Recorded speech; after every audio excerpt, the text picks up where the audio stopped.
चलिए जानते हैं आज के देश और दुनिया की सिलेक्टेड काम की और महत्वपूर्ण 50 बड़ी खबरों को सिर्फ 10 मिनट में। पर अभी तक आपने इस वीडियो को लाइक नहीं किया तो लाइक कर दीजिए। आज पीएम मोदी के 73वें जन्मदिन को सेवा पखवाड़ा के रूप में मनाएगी बीजेपी। इस दौरान बाइक रैली, ब्लड डोनेशन समेत देश भर में कई कार्यक्रमों का होगा आयोजन। वहीं पीएम मोदी एशिया के सबसे बड़ी convention and expo centre Yashobhoomi देश को करेंगे समर्पित। मोदी सरकार अपने फायदे के लिए समय से पहले करा सकती है लोकसभा चुनाव, हमें रहना होगा तैयार, कांग्रेस नेता शशि थरूर का बड़ा बयान। सेना ने बारामूला में लिया जवानों की शहादत का बदला, एलओसी के पास एनकाउंटर में 3 आतंकी ढेर। जम्मू कश्मीर के अनंतनाग में सर्च ऑपरेशन अभी भी जारी, रॉकेट लॉन्चर से किया जा रहा हमला। भारतीय कुश्ती संघ के पूर्व अध्यक्ष और भाजपा सांसद ब्रजभूषण सिंह रावत एवेन्यू कोर्ट में हुए पेश यौन उत्पीड़न केस में अब 23 सितंबर को होगी अगली सुनवाई। कर्नाटक में बीजेपी और जेडीएस को लगा बड़ा झटका, दोनों ही पार्टी के 15 से अधिक नेता कांग्रेस में हुए शामिल। कोरोना से 20 गुना ज्यादा खतरनाक है निपा वायरस, मृत्यु दर 40 से 70% के बीच। आईसीएमआर ने 100 दिन में वैक्सीन बनाने का लिया संकल्प। केरल में 4 एक्टिव मामलों से डरे कर्नाटक और तमिलनाडु। तेलंगाना से शुरू होगा एक नया अध्याय, कांग्रेस कार्य समिति की बैठक से पहले सोनिया गांधी ने दिया संदेश। सीडब्ल्यूसी की बैठक में 5 राज्यों के विधानसभा और आगामी लोकसभा को लेकर भी होगा मंथन। राजौरी में गोलियों का क्रिकेट मैच हो रहा, हमारे लोग मारे जा रहे। कश्मीर एनकाउंटर पर एआईएमआईएम चीफ असदुद्दीन ओवैसी ने मोदी सरकार पर साधा निशाना। मध्य प्रदेश में विधानसभा चुनाव के मद्देनजर 11,000 किलोमीटर की 7 यात्राएं निकालेगी कांग्रेस प्रदेश कांग्रेस प्रभारी रणदीप सुरजेवाला ने दी जानकारी। राष्ट्रीय राजधानी दिल्ली में पहली बार नीचे मेट्रो और ऊपर दौड़ेगी रैपिड रेल, यात्रियों को सार्वजनिक परिवहन से जोड़ने का प्रयास। पीएम मोदी आज अपने जन्मदिन पर करेंगे विश्वकर्मा योजना की शुरुआत, इसके अलावा दिल्ली में नए मेट्रो स्टेशन का भी करेंगे उद्घाटन। सैनिकों की शहादत के वक्त जश्न मना रहे थे बीजेपी वाले, पीएम मोदी 4 दिन से चुप क्यों? दिल्ली के सीएम अरविंद केजरीवाल ने बीजेपी पर बोला तीखा हमला। एक देश एक चुनाव पर 23 सितंबर को होगी कमेटी की पहली बैठक, पूर्व राष्ट्रपति और समिति के अध्यक्ष रामनाथ कोविंद ने दी जानकारी। कांग्रेस के वीडियो में भारत के नक्शे से नॉर्थ ईस्ट गायब, बीजेपी बोली देश के टुकड़े टुकड़े करना राहुल गांधी का एजेंडा।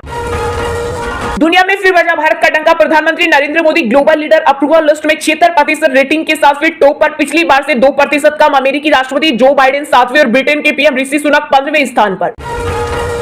दिल्ली एनसीआर में फिर बदला मौसम, मध्य प्रदेश में स्कूलों की छुट्टी घोषित, यूपी सहित कई राज्यों में तेज आंधी और बारिश का अलर्ट।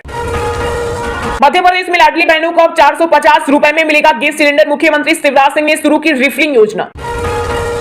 जो सनातन धर्म को गाली दे रहे उनका 2024 में होने वाला है मोक्ष, उदयनिधि स्टालिन के बयान पर काशी में बोले योग गुरु बाबा रामदेव। कांग्रेस को चंद्रयान में बिठाकर चांद पर भेज देंगे, मध्य प्रदेश में बीजेपी के लिए चुनाव प्रचार के दौरान असम के सीएम हेमंत बिस्वा शर्मा ने कसा तंज।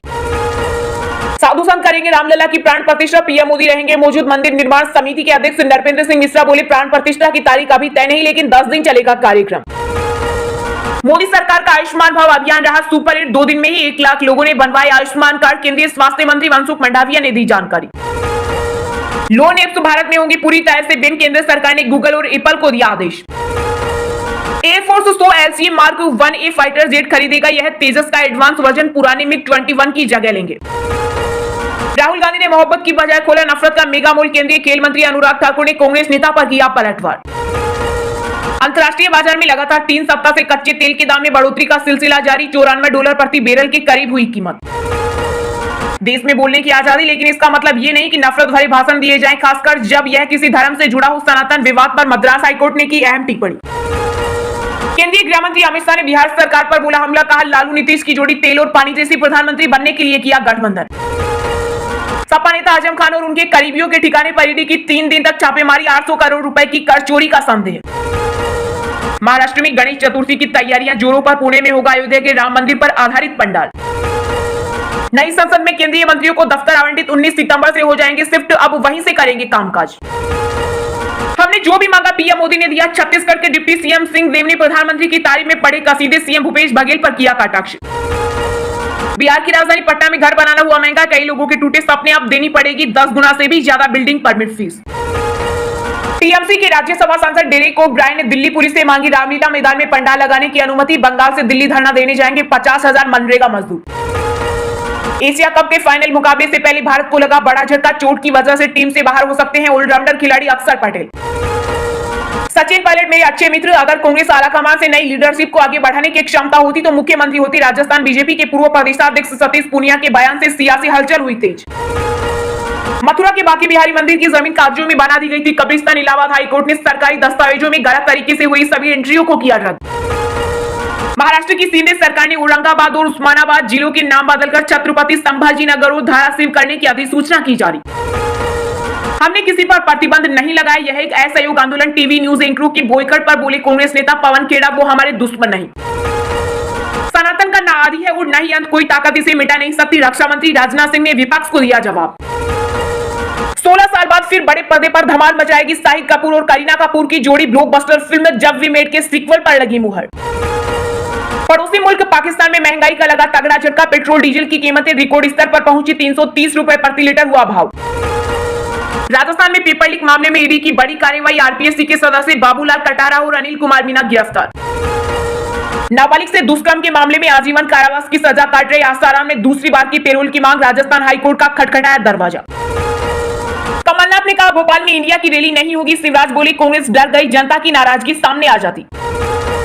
पीएम मोदी को लिखा 1.25 किलोमीटर का संदेश। 400 नेत्रहीन बच्चों ने प्रधानमंत्री को दी जन्मदिन की अनोखी बधाई। देश में 23 नए सैनिक स्कूलों की होगी स्थापना। रक्षा मंत्री राजनाथ सिंह ने दी मंजूरी। झारखंड के मुख्यमंत्री हेमंत सोरेन की याचिका पर अब 18 सितंबर को होगी सुनवाई। ईडी के समन को सीएम ने सुप्रीम कोर्ट में दी चुनौती। अपने विभाग पर ध्यान देना चाहिए। रामचरितमानस पर विवादित बयान देने वाले बिहार के शिक्षा मंत्री चंद्रशेखर को डिप्टी सीएम तेजस्वी यादव ने दी नसीहत। केरल में निपा वायरस का कहर जारी। कोझिकोड जिले में सभी शैक्षणिक संस्थान 24 सितंबर तक बंद। सुबह सपा प्रमुख ओम प्रकाश राजभर बनेंगे योगी सरकार में मंत्री। यूपी के डिप्टी सीएम केशव प्रसाद मौर्य ने किया बड़ा दावा। हुबली के ईदगाह मैदान में अब धूमधाम से मनाया जाएगा गणेश उत्सव। कर्नाटक हाईकोर्ट के बाद जिला प्रशासन ने भी दी अनुमति। चलिए अब जानते हैं जो आम आदमी के काम की और फायदेमंद खबरें हैं उनको विस्तार से। पर इससे पहले अभी तक आपने इस वीडियो को लाइक नहीं किया तो लाइक कर दीजिए। पीएम मोदी आज करेंगे विश्वकर्मा योजना की शुरुआत। इसके अलावा नए मेट्रो स्टेशन और एशिया का सबसे बड़ा convention and expo centre Yashobhoomi राष्ट्र को करेंगे समर्पित। जी हां, प्रधानमंत्री नरेंद्र मोदी आज अपने जन्मदिन के अवसर पर देशवासियों को बड़ी सौगात देने जा रहे हैं। पीएम मोदी अपने 73वें जन्मदिन पर दिल्ली के द्वारका में यशोभूमि नाम से एक विश्व स्तरीय कन्वेंशन सेंटर का उद्घाटन करेंगे। औपचारिक तौर पर इसका नाम international convention and expo centre होगा। दरअसल यह केंद्र सरकार की महत्वाकांक्षी परियोजना 221 एकड़ में फैली हुई है। आधुनिक तकनीकों और खासियतों से लेस यह दुनिया के बड़े प्रदर्शनी हॉल में से एक है। जानकारी के मुताबिक इस दौरान आईआईसीसी द्वारका सेक्टर 25 स्टेशन के अंदर नए मेट्रो स्टेशन का भी उद्घाटन किया जाएगा। यह नया metro station Delhi airport metro express line से जुड़ेगा। इससे नई दिल्ली मेट्रो स्टेशन और आईआईसीसी के बीच यात्रा का समय काफी कम हो जाएगा। वहीं पीएम मोदी के जन्मदिन पर आज पूरे देश में विश्वकर्मा योजना की शुरुआत की जाएगी। प्रधानमंत्री स्वयं इस योजना का शुभारंभ करेंगे। इसमें पारंपरिक शिल्पकारों व कारीगरों को 3 लाख रुपए का कर्ज दिया जाएगा। पीएमओ की ओर से जारी बयान के मुताबिक इस योजना का लाभ उन्हीं कारीगरों को मिलेगा जिन्होंने बायोमेट्रिक आधारित पीएम विश्वकर्मा पोर्टल पर पंजीकरण करा रखा है, जिनमें बढ़ई, लोहार, सुनार, राजमिस्त्री, नाई, धोबी, दर्जी, मूर्तिकार, पत्थर तराशने वाले, मोची, जूता बनाने वाले कारीगर, खिलौना निर्माता, हथौड़ा और टूल किट निर्माता शामिल हैं। इन कारीगरों व शिल्पकारों को पीएम विश्वकर्मा प्रमाण पत्र और आईडी कार्ड के रूप में मान्यता मिलेगी।